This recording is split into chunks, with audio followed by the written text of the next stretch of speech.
বেশন শুরু হবে, মানুষ তাকিয়ে থাকবে অবশ্যই পার্লামেন্টের দিকে। কাল সংসদে বাজেট পেশ করবেন অর্থমন্ত্রী ডক্টর নির্মলা সীতারামন। সর্বদলীয় বৈঠক আছে আজকে, সেখানে রাহুল গান্ধী থাকবেন এবং সমস্ত দল থাকবেন।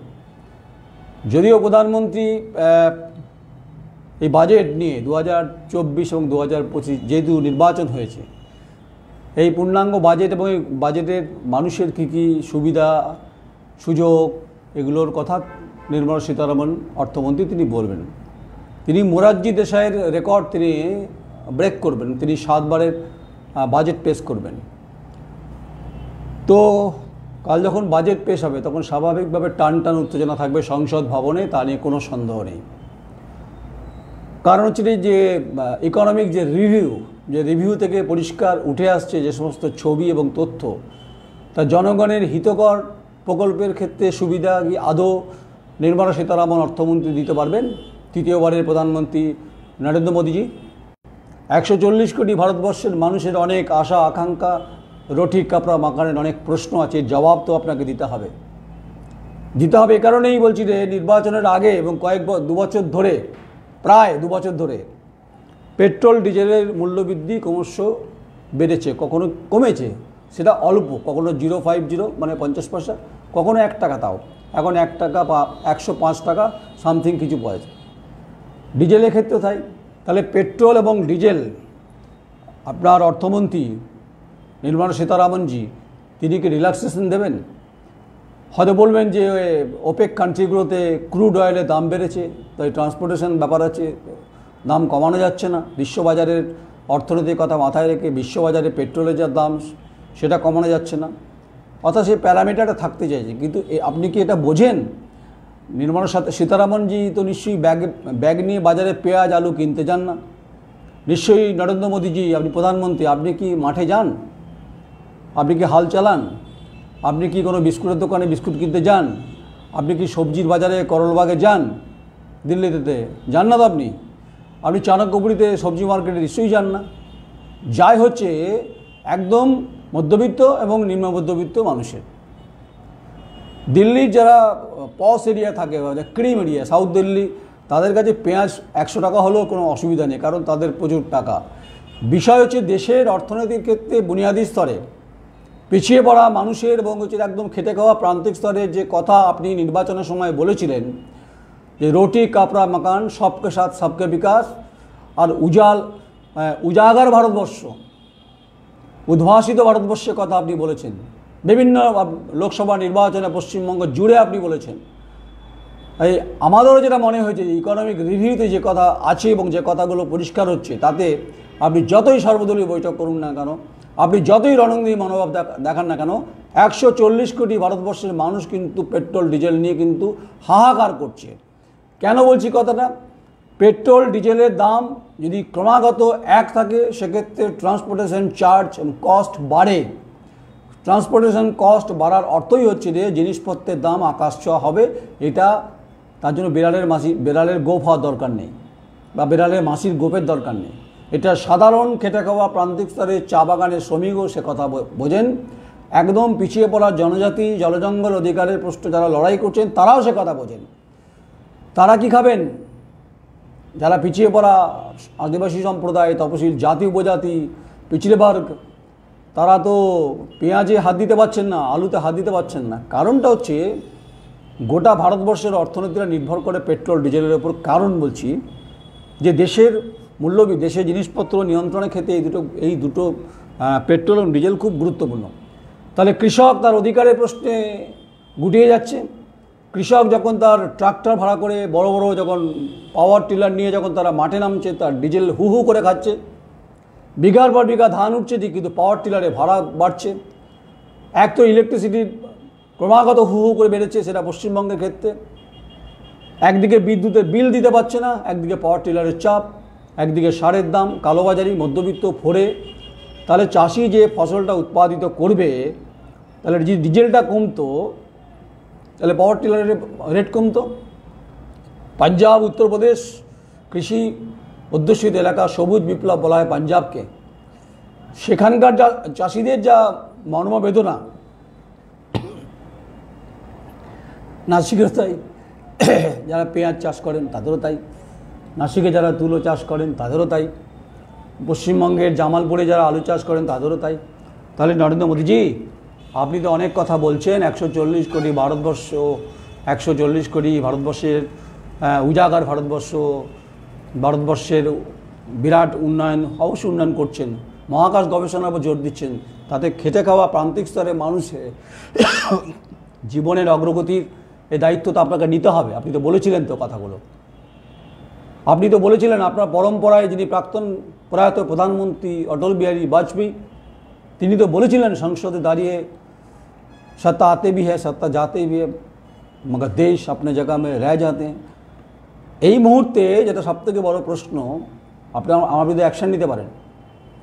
পলিটিক্স হচ্ছে সবথেকে গুরুত্বপূর্ণ রাজনৈতিক সত্তা অধিকারের প্রশ্নে পার্লামেন্টে জনপ্রতিনিধি যারা যাচ্ছেন, আপনি নরেন্দ্র মোদীজি হন বা মমতা বন্দ্যোপাধ্যায় হন বা অখিলেশ সিং যাদব হন বা রাহুল গান্ধী কংগ্রেসের তিনি লিডার, অপোজিশন লিডার হন, প্রত্যেকটি পলিটিক্যাল পার্টি তাদের পলিটিক্যাল এস্টাবলিশমেন্টটা খুব গুরুত্বপূর্ণ হয়েছে। তাই শীততাপ নিয়ন্ত্রিত ঘরে নাসিকের পেঁয়াজ চাষ, তুলো চাষ যারা করেন তাদের কথা ভাবছেন কি? ভাবেন না, এই প্রশ্ন উঠছে। তাই দেশ আগে না অর্থনীতি আগে? দেশ আগে না অর্থনীতি আগে না রাজনীতি আগে? দেশের অর্থনীতি খুব গুরুত্বপূর্ণ হলেও রাজনীতির যে বেড়ি এবং যে বেড়াজাল সেখানে ক্রমাগতভাবে দেশ এবং অর্থনীতিকে आबद्ध कर दीजिए। এটা वास्तव सत्य। नरेंद्र मोदी जी, आप प्रधानमंत्री हैं, आपको इस सवाल को जवाब देना पड़ेगा। आप जितना सीना ठोक के बताइए ना। आप आइए, रेल दुर्घटना घटेছে, করমণ্ডল এক্সপ্রেস, সাম্প্রতিককালে কাঞ্চনজঙ্ঘা এক্সপ্রেস রাঙামাটি, মালগাড়ির পিছন থেকে ধাক্কা, মৃত্যু হয়েছে অনেকের। তাহলে সেফটি ম্যানেজমেন্ট, সেফটি এবং সিকিউরিটি, নিরাপত্তার বিষয় আপনি এত অ্যান্টি কোয়ালিশন বলছেন, সিগন্যাল সিস্টেম ঠিক বলছেন, নতুন নতুন করেছেন, ভারতবর্ষে রেল হচ্ছে হটলাইন, এগুলো তো আলোচনা হবে। রেলের বাজেটের একসঙ্গেই বাজেট পেশ হয় এখন। তাহলে রেলের এই নিরাপত্তার বিষয়ে যাত্রীদের সুরক্ষার ক্ষেত্রে ভারতবর্ষে রেল কতটা আরও বেশি ডেভেলপ হতে পারবেন? কারণ রেলে সবাই, আপনি প্রধানমন্ত্রী চাপেন, নির্মলা সীতারামনজি অর্থমন্ত্রী, আপনি রেলে চাপেন, আপনার রেলমন্ত্রী চাপেন, মাঝে মধ্যে জানতেন।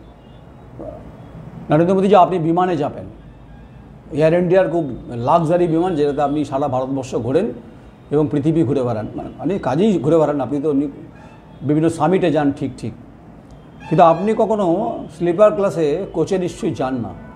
বা নির্মলা সীতারামনজি, আপনিও যান না। আপনার যারা ওখানে বসে আছেন কেন্দ্রের মন্ত্রী, 240টা আসন পেয়েছেন, মেজরিটি নিয়ে এনডিএ আপনারা গঠন করেছেন, আমি সে জায়গাতেও যাচ্ছি না।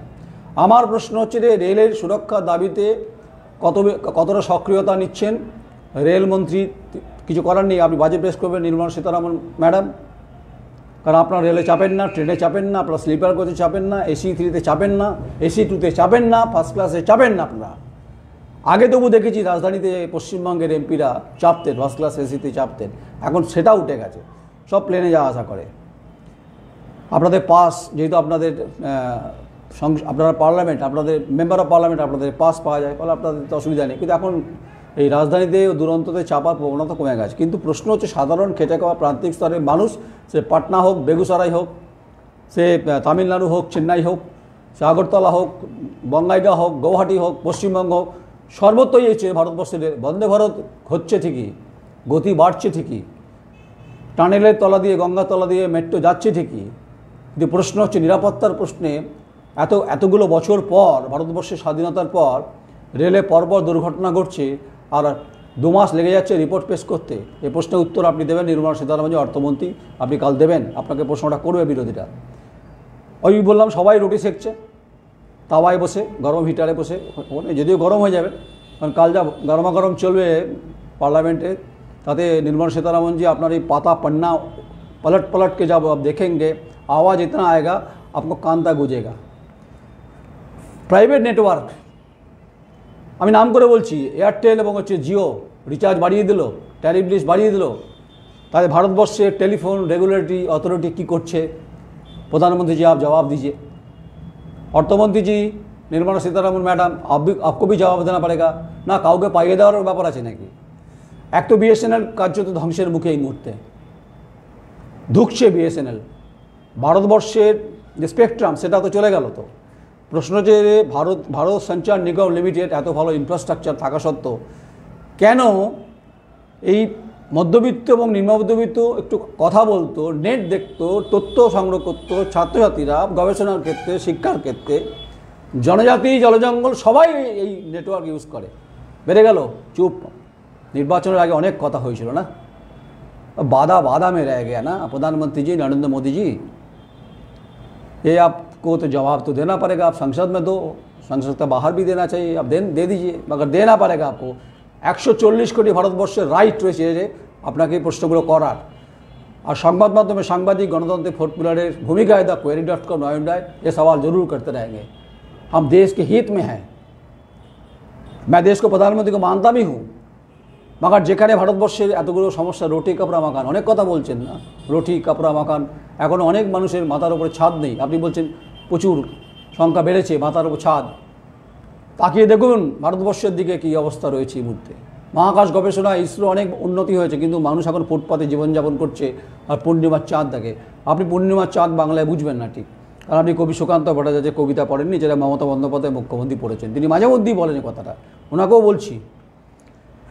যাই হোক, এবার আসুন তো ইনকাম ট্যাক্স রিল্যাক্সেশন বা ডিডাকশন, এটা মধ্যবিত্ত খেটে খাওয়া প্রান্তিক স্তরের শ্রমজীবী, বারবার বলছি, গোটা ভারতবর্ষ আম্বানি আদানিজি ওপর তো ভারতবর্ষ নয়, তার নিচে যে বসবাসকারী যে মানুষজন যারা বাস করেন, যারা পরিবহন ব্যবস্থার সঙ্গে যুক্ত থাকেন, যারা অসংগঠিত ক্ষেত্রে যুক্ত থাকেন, যারা চা বাগানের সঙ্গে যুক্ত থাকেন, যারা জল জঙ্গল অধিকারের প্রশ্নে যারা বেঁচে থাকেন, যারা আজকে ভাবেন কাল কি খাবেন, পশ্চিমবঙ্গে হকার উচ্ছেদ হয়ে গেছে, তাদের কথা বলছি। তাদের ইনকাম ট্যাক্সের রিল্যাক্সেশন ডিডাকশানে কী মূল্য আছে? এটা তো ওপর লেভেলে, আপার লেভেলে যারা অর্থনৈতিকভাবে বিত্তবান তাদের ক্ষেত্রে গুরুত্বপূর্ণ। আমি বলছি না ইনকাম ট্যাক্সকে আপনি তুলে দিন, বা তোলা তো যায় না। ভারতবর্ষের রেশিও অফ ক্যাপিটাল, ভারতবর্ষের অর্থনীতির ক্ষেত্রে ইনকাম ট্যাক্সটাও গুরুত্বপূর্ণ। যাই হোক, সেটা কী করবেন সেটা আপনারা নিশ্চয়ই ভেবে রেখেছে। আজকে আমি ইকোনমিক রিভিউ দেখছিলাম, আজকে আপনি অনেক কথা বলেছেন, ऊंचा सर में आपने भी बात किया आज, हम भी देखना चाहते हैं, हम भी देखेंगे, मैं स्टूडियो में बैठ के भी कल देखेंगे निर्मला सीतारमण जी आवाज़ कितना बुलंद हो, जो बुलंद में कम से कम जो 24 से पहले जो नारा आप लगाए थे वो नारा कल कैसे लगे वो भी हम देखेंगे। सवाल, मैं आवाज़ इसलिए जोर कर रहा हूँ, हमको भी हक बनता है डेमोक्रेसी में। मैं किसी पॉलिटिकल पार्टी का कोई कृतदास नहीं, ना दलदास हूँ। हमको भी प्याज खरीदना है, हमको भी आलू खरीदना है, हमको भी गेहूँ खरीदना है, हमको भी चावल खरीदना है। हम बाज़ार में हम भी जाते, कहाँ जाए, कहाँ किसको बोले? मोदी जी जवाब आपको देना पड़ेगा। आइए, नेट एंड नेट इतना बड़ा करप्शन होने के बाद, एत बड़ा करप्शन दुर्नीतिर क्षेत्रे तदন্ত চলছে, সিবিআই তদন্ত করছে, এক আধজন মাথা ধরেছেন ঠিকই, যদিও আবার কালকে অভিষেক বন্দ্যোপাধ্যায় 21শে জুলাই মঞ্চ থেকে বলেছেন যদি এসএসসির ঘটনায় প্রাথমিক শিক্ষকের ক্ষেত্রে যদি পার্থ চট্টোপাধ্যায় গ্রেপ্তার সিবিআই করতে পারে, ইডি করতে পারে 21শে জুলাই 2022-এর পরের দিন 22শে জুলাই, তাহলে ধর্মেন্দ্র প্রধান নয় কেন? যদিও তার ব্যাখ্যা দিয়েছেন। প্রশ্ন হচ্ছে নেট এবং নিট, একদিকে হচ্ছে চিকিৎসক হওয়ার যে প্রথম পরীক্ষা, আর অধ্যাপক হওয়া, অধ্যাপনা করার প্রথম জায়গা, সেখানে প্রশ্নপত্র লিক, কারাপশন। 60 লক্ষ 62 লক্ষ টাকার প্রশ্নপত্র বিক্রি হয়েছে, উত্তর দিতে হবে। শিল্পের উৎপাদনের গতি কোন জায়গায় দাঁড়িয়ে? नरेंद्र मोदी जी प्राइम मिनिस्टर, आप देश के प्रधानमंत्री, आपको भी सवाल का जवाब देना पड़ेगा। आप शायद बोलेंगे पूरा देश भर की, पूरा दुनिया भर की इंडस्ट्री का अभी ठीक ठाक रेशियो, उत्पादन गति अभी ठीक ठाक नहीं हो रहा है। बाहर में जाए, यूरोप की बात छोड़िए, आप अमेरिका की बात छोड़िए, हमारे देश पे कितना प्रोडक्शन हुआ है, कोई नया कोई इंडस्ट्री बनाया आपने कहा, जो बनाया तो हिसाब भी कम से कम चाहिए। बंगाल में कितना, बंगाल में जो था वो बंद हो गया। हिंदुस्तान केबल्स, आपका बाबुल था उस टाइम, बाबुल सुप्रियो, बंद हो गया। एमएमसी बंद है, हिंदुस्तान फर्टिलाइजर बंद है, डीएसपी मॉडर्नाइजेशन किया आपने, एलो स्टील प्लांट का काफ़ी गंभीर परिस्थिति है। तो जवाब कौन देगा? ये जवाब कौन देगा? जवाब तो देना पड़ेगा आपको। मैं इसलिए जवाब मांग रहा हूँ, ये जवाब तो मैंने भी मांगा था हर इंसान से, चाहे आप तीसरी बार प्रधानमंत्री हो, मगर ये इंडस्ट्रियल ग्रोथ एंड रेशियो देशेर अग्रगतिर क्षेत्रे गुरुत्वपूर्ण, चाकरिर क्षेत्रे, मेधार क्षेत्रे, आमादेर छेले मेयेदेर चाकरी एबं तार संगे देशेर अर्थनैतिक बैलेंसेर जन्य हेवी इंडस्ट्री, माझारी इंडस्ट्री गुरुत्वपूर्ण। पश्चिमबंगे जे समस्त राष्ट्रायत्त संस्थागुलो आछे, हलदिया फार्टिलाइजार बंद, নামখানা ফার্টিলাইজার বন্ধ কয়েক दशक धरे, एमएमसी बंद, कब खुलबें उत्तर नहीं। हर पार्लियामेंट में जब आते हैं तब हर पॉलिटिकल पार्टी सत्ता सेकने के लिए जब भाषण में बोलते हैं, दुर्गापुर में, आसनसोल में, कहीं भी जगह में हो, हम सत्ता में बैठ जाए, हम देखेंगे, खुलवा देंगे, नहीं खुले। वो ताबीज़ देखा हमने, वो ताबीज़ पहनते को वो सुराग के लिए, आदमी को प्रोटेक्शन के लिए, खुलता नहीं है। जीवन अंधेरे में जाते हैं, जो गरीब आदमी वहाँ पर काम करता है, जिन्होंने इतना पसीना लगा के, जिन्होंने परिश्रम किया, जो प्रोडक्शन किया, भूल जाते हो बात। उन लोग, उन लेबर, उन हायर लेबर को आप भूल जाते। এই ইন্ডাস্ট্রি পশ্চিমবঙ্গে বন্ধ রয়েছে এই মুহূর্তে। অবশ্যই কেন্দ্রীয় শিল্পনীতি, অবশ্যই central industrial policy is the responsible that of the chief minister in West Bengal, এটাও দায়ী। জম্মু কাশ্মীরের আপনি বলেছেন বাজেটটা এবারে বাড়িয়ে দেবেন, হবে তো? জঙ্গি আক্রমণ চলছে তো ক্রমাগত বাড়ছে, একটার পর একটা জঙ্গি। ক্যাপ্টেন আমাদের দার্জিলিংয়ে তিনি জঙ্গি আক্রমণ মারা গেছে। তাহলে দেশ স্বতন্ত্র হয়েছে, উজাগর ভারতবর্ষের কথা বলছেন, 370 লাগিয়েছেন আপনি, এখনও জঙ্গি আক্রমণ চলছে ক্রমাগত। ডোডা এলাকায়, কুলগাম এলাকায়, পুঞ্চ, রাজৌরি, কার্যত সমস্ত জায়গাতে এই ঘটনা ঘটছে। তাহলে নিরাপত্তার ক্ষেত্রে অর্থনৈতিক বাজেট কি বরাদ্দ ডিফেন্সে করছেন? করলো কীভাবে করছেন? দেশের জনগণকে নিয়ে ছিনিমিনি খেলার অধিকার কাউকে দেওয়া হয়নি। আর দেশে আর্মি মারা যাবে, সেনা মারা যাবে জঙ্গিদের হাতে, এই নৌটঙ্কি বন্ধ होना चाहिए। প্রতিবেশী রাষ্ট্র বাংলাদেশ উত্তপ্ত সংরক্ষণের দাবিতে, যদিও আপনারা বলেছেন যে আপনারা প্রোটেকশন দিচ্ছেন, আপনারা বলেছেন সুরক্ষা ঠিকঠাক দিয়ে নিয়ে আসবেন, যদিও মুখ্যমন্ত্রী মমতা বন্দ্যোপাধ্যায় তিনি বলেছেন, মুখ্যমন্ত্রী বক্তব্যে বিরোধিতা করেছেন रविशंकर प्रसाद जी आइन मंत्री, वजह स्टेट का मामला नहीं है, देश का मामला है। ठीक है, देश का मामला है तो आप कीजिए ना। आपको मालूम नहीं है शायद, जेल भेंगे যা তথ্য আছে বহু জঙ্গি পালিয়েছে। আর পশ্চিমবঙ্গে সুন্দরবন, উত্তর চব্বিশ পরগনা, দক্ষিণ চব্বিশ পরগনা জলপথ নিরাপদ নয়। যদি তারা কোনো রকম ঢুকে পড়ে এখানে, এই প্রশ্ন তুলে রাখলাম। যে সমস্ত সীমান্তবর্তী এলাকাগুলোতে কাঁটাতারে আছে, যেখানে বিএসএফের নিরাপত্তা আছে, এই বাংলাদেশ উত্তপ্ত পরিস্থিতিতে নিরাপত্তার ব্যাপারে আপনি কত নজর দিচ্ছেন কেন্দ্রীয় অর্থমন্ত্রী निर्मला सीतारमण जी? तो सवाल का जवाब आपको देना पड़ेगा। रही बात वादा, प्रधानमंत्री नरेंद्र मोदी जी, आप तो सीना ठोक के आप पार्लियामेंट में आपने बोलते भी हैं, मगर जब कोई पत्रकार बोले ना, उसको आप गिरफ्तार में लेते, गिरफ्तार भी कर लेते। ना मैं आपका कोई किरदार कोई निभा रहा हूँ, भूमिका निभा रहा हूँ, ना कोई ममता जी का मैं किरदार निभा रहा हूँ। देश के लिए, हित के लिए अपना जहाँ पर बात की होगा हम जरूर बोलेंगे, इसके लिए हिफाजत में हमको आप ले जाए, कोई दिक्कत नहीं। इस समाज व्यवस्था को सुधारने के लिए, देश को आगे ले जाने के लिए, अर्थनैतिक व्यवस्था को परिवर्तन करने के लिए आपका भी रिस्पॉन्सिबिलिटी है। तो आँखों में आंसू कभी कभार देखते हैं हम, आपके नज़र, आपको आँख में देखते हैं, नज़र मिलाने का कोई सौभाग्य नहीं मिला। भालो থাকবেন, आप तंदुरुस्त रहे, और देश को प्रांतिक स्तर में नॉर्थ ईस्ट से लेकर कश्मीर तक पूरा देश भर के जहाँ पर उन्नति की बात है, भाषण तब बहुत देते, उसको इम्प्लीमेंट कराइए। और रही बात देश की इंडस्ट्रियल सेगमेंट को, ग्रोथ को डेवलपमेंट कराने के लिए आप सलाह दीजिए, जरूर सलाह दिया होगा निर्मला सीतारमण जी को, केंद्रीय अर्थमंत्री, central union ministry of finance. राह हम देखेंगे, राह में कोई सपना नहीं होना चाहिए, जो सपना में अधूरापन नहीं होना चाहिए, सपना हकीकत बुनियादी स्तर पे होना चाहिए। ये बात मैं भी करता हूँ thequery.com से, मगर मेरे बात अच्छा भी नहीं लगे, कड़क लगा, नमक लगा, जो एक्शन लेना है अब ले लीजिए। नमस्कार, अमी नरेंद्र। तो अब से घी खाओ देसी और चलाओ सिर्फ मैसी, क्योंकि बाकी सब सिर्फ ट्रैक्टर हैं। ये मैसी। বিশ্বাস অ্যাগ্রো এন্টারপ্রাইজ প্রাইভেট লিমিটেড, ঠিকানা NH2 ফেরিঘাট ফাগুপুর বর্ধমান, মোবাইল নাম্বার 9734689494 অথবা যোগাযোগ করুন 9733149494।